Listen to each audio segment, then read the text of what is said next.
converged on a house in Helen Street about 12:30 after they received a phone call from a man.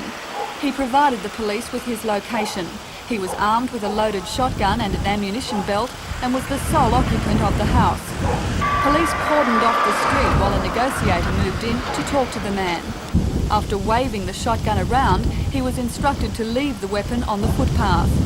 A man was later charged at Wallsend Police Station with possessing a firearm unsafely and possessing a loaded firearm in a public place. He appeared in Wallsend Court this afternoon and was granted bail on the condition that he admit himself to the Hunter Hospital. The man will appear in court again tomorrow.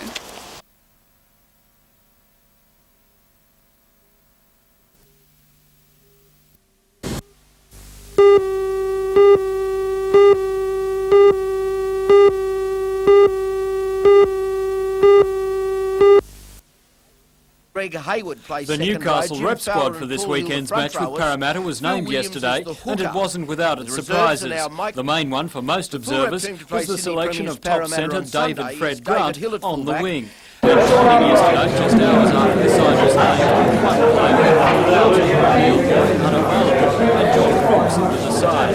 As well as their first training run for the match, the side went through a rigorous fitness test, and coach Robert Finch also outlined his match plan to the players. Finch is no stranger to Sydney football, and he says he's confident this weekend's game will not be a one-sided affair. I certainly hope it's not one-sided at all. I'm sure the players in the side would back me up on that. We will have to stick to our game plan, and our commitment will have to be total for the whole 80 minutes for us to be pretty competitive.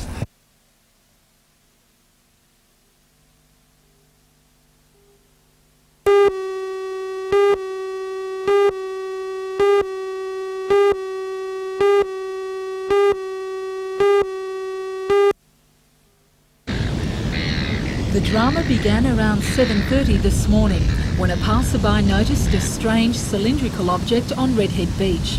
The police were called and then advised onlookers to move out of the area. The RAAF armaments team was called in and soon identified the object as a marine marker, dropped by one of their search and rescue boats.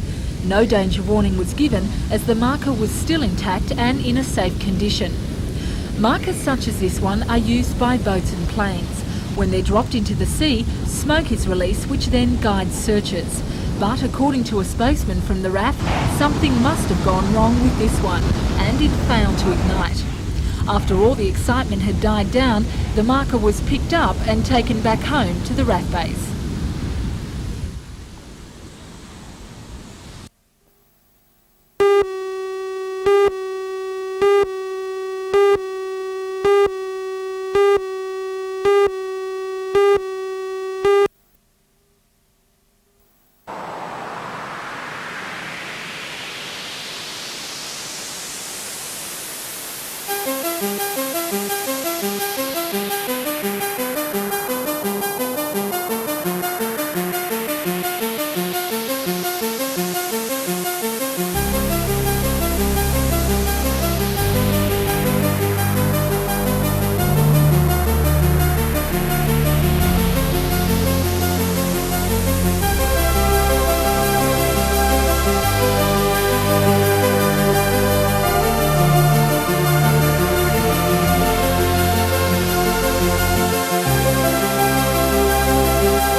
In the last 2 months, storage has dropped from 72 to 63%, in contrast to the available level in February last year of 86%. Grahamstown Reservoir is now at its lowest level since May 1981.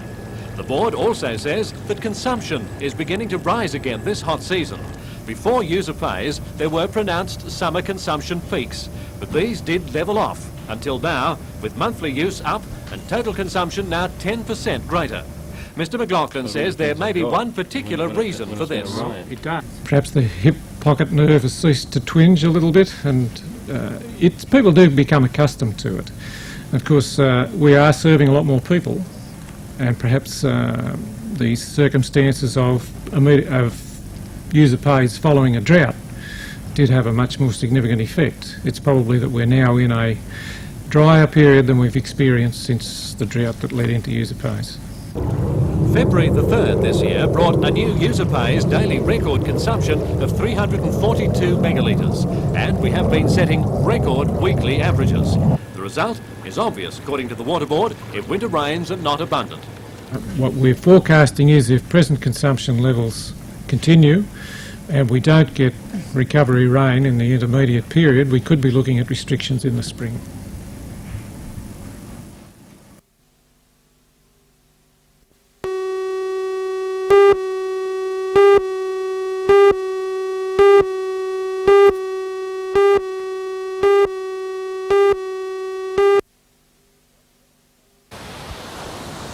While the weather was not too hot, the competition was, with some fine performances on the day. The March Pass went to Redhead with Avoca's Paul Lamond taking out the Open Ironman crown and Swansea Belmont's Guy Andrews, the junior. Avoca came to the fore again with a win in the Open Boat, while the local club Cooks Hill won out in the junior boat event. Newcastle Club's Dale Laverty was the best on single skis, while Nobby sprinter Kyle Loads won on the sand. Top flight swimmer Nikki Todhunter, now with Swansea Belmont, won the glamour event, the Open Belt Race.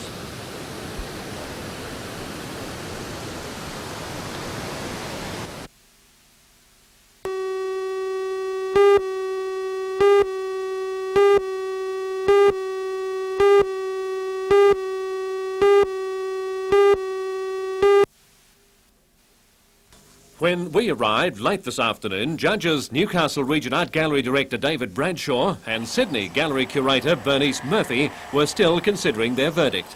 They couldn't decide between The Crimean Wars, David the Keeper, by Jenny Watson of Sydney, and Mike Parr's The Edge of the Body, Winter Dress. So they declared them joint winners.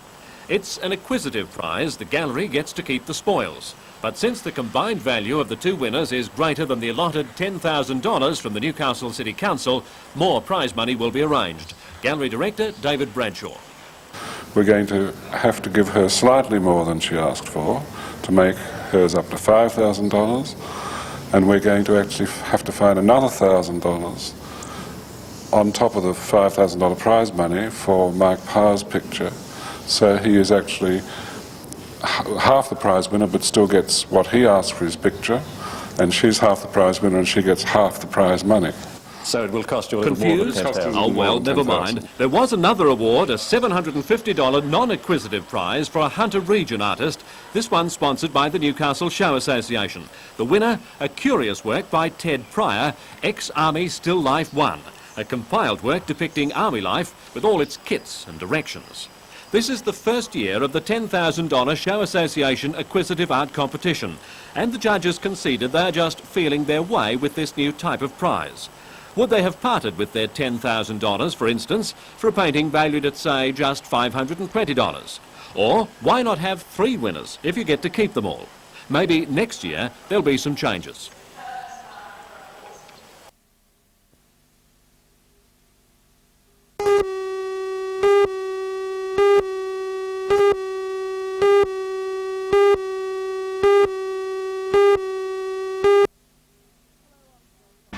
Hello, I'm Janelle Provis. The clean-up has begun following a fire last night at this Wyong chemical plant. 21 firemen were taken to hospital but later released. The company says this was merely routine and at no time was there any danger.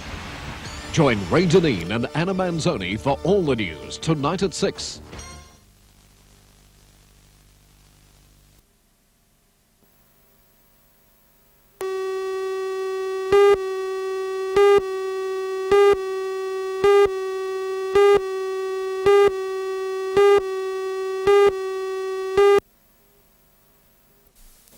The Hunter Development Board sent this letter to Premier Unsworth today, calling for him to personally intercede in the dockyard dispute and to meet with a delegation of board members.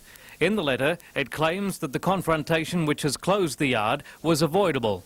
The Hunter Development Board says that the longer this dispute continues, the greater damage it will do to Newcastle's previously enviable industrial record. Well, we believe that the only person in the state who currently has the power to be able to finalise this matter as urgently as it needs to be finalised is the Premier. What sort of damage do you think this dispute is doing to Newcastle? Well, Newcastle has over the last 10 years built up a very enviable record in industrial relations, and that's all being potentially destroyed by one dispute at the dockyard that should never have occurred. Why shouldn't we be addressing our attention then to the unions now on strike instead of the politicians? Well, we believe that the unions have always agreed for the need to restructure the dockyard and for there to be a change in work practices and for a very large reduction in staff to be made to make it viable. And so they've gone as far as they can go, as far as we understand, in meeting the demands that were necessary. The board believes that the matter could have been handled far better than it has been. Also at today's meeting, the board put its weight behind the western route for the freeway between Wakefield and Minmay. It says the western route disturbs the leased housing, saves coal reserves and is cheaper in terms of construction.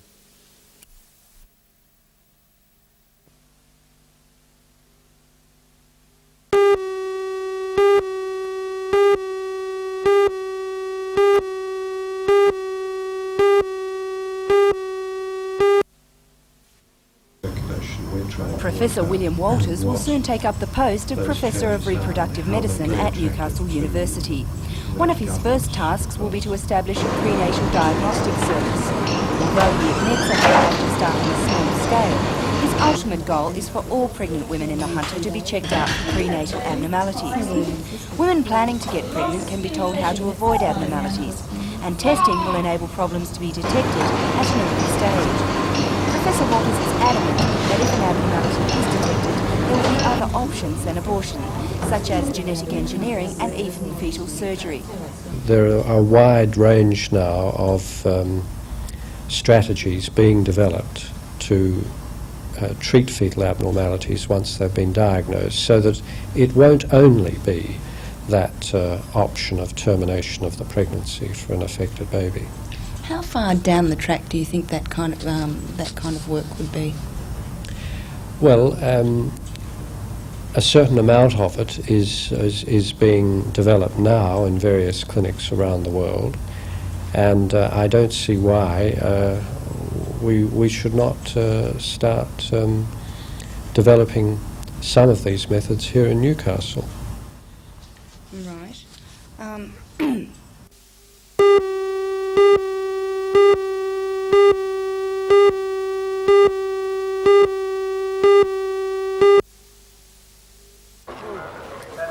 Hats and dryser bones came out for the last day of the show.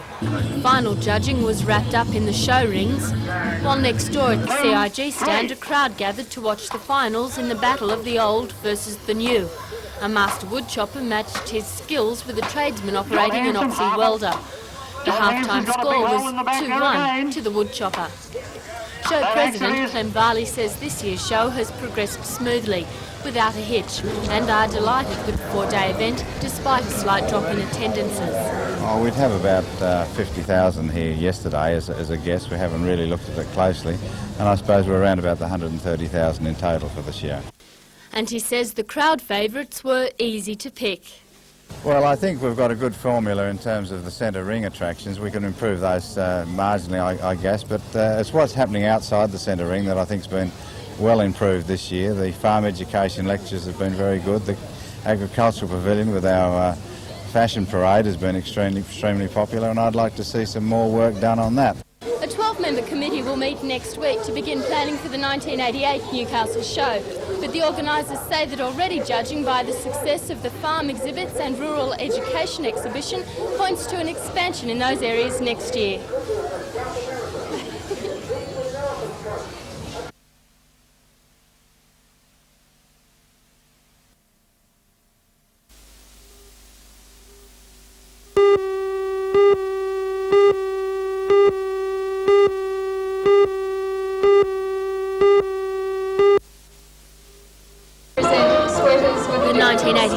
show was notable for its greater corporate sponsorship and variety of displays. From opening last Thursday morning through to close last night, more than 130,000 people enjoyed its many attractions. Older visitors particularly enjoyed the industrial and horticultural exhibits, while children were drawn to the hands-on displays featuring farmyard animals and fauna. At night, the highlight of the show was undoubtedly the fun park, where a variety of Ferris wheels and rides beckoned. While the weather varied from warm and sunny to wet yesterday, business for stallholders throughout the 4 days was steady and profitable. And for show president Clem Varley and the 1988 organising committee, this show proved that city people enjoyed the country attractions. Well, I think we've got a good formula in terms of the centre ring attractions. We can improve those marginally, I guess, but it's what's happening outside the centre ring that I think's been well improved this year. The farm education lectures have been very good. The agricultural pavilion with our fashion parade has been extremely popular, and I'd like to see some more work done on that. One exhibitor which introduced a novel event was CIG. It pitted the skills of the traditional woodchopper against the latter-day technology of a tradesman with an oxy welder. It was an event which continued to draw the crowds throughout the show. And the winner was the woodchopper. A 12-member committee will meet next week to begin planning for the 1988 Newcastle show. But the organisers say that already judging by the success of the farm exhibits and rural education exhibition points to an expansion in those areas next year.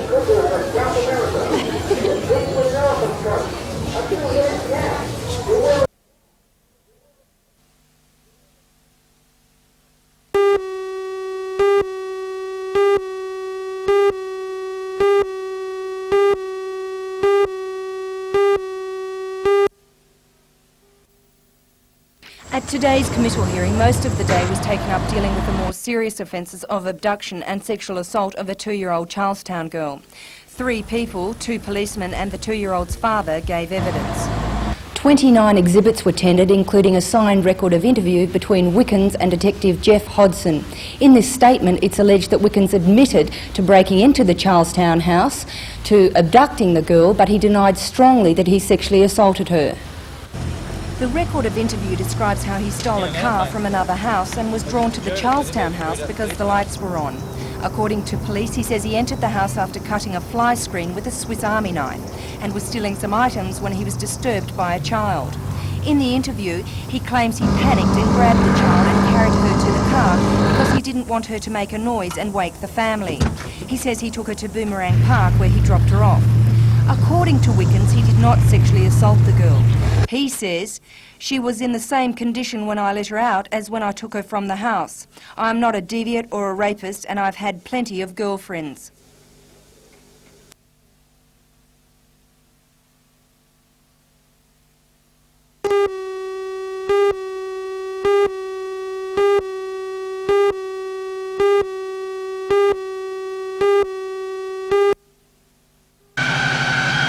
Police say the driver of a Valiant sedan travelling west along Charlestown Road lost control of his vehicle and slid across the road into the path of the oncoming van. In the van were a man in his 20s and his 5-year-old son, whom he'd just picked up from kindergarten. They were pinned by their legs under the van's dashboard for more than an hour. First the father was released, and soon after his son. Both were taken to the Royal Newcastle Hospital with leg and internal injuries and lacerations. The driver of the Valiant and his female passenger, both in their early 20s, were also taken to the Royal suffering minor injuries.